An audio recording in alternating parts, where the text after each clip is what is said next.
Let's continue with the most respectful trans terminology for Pride Month. Transition.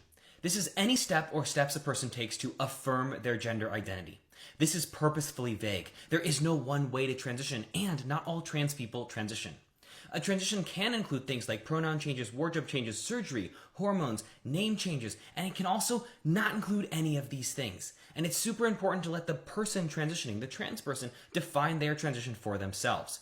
I strongly discourage you from saying things like the transition, the full, the complete, the whole transition, because that implies you know what that looks like for somebody else, and you probably don't.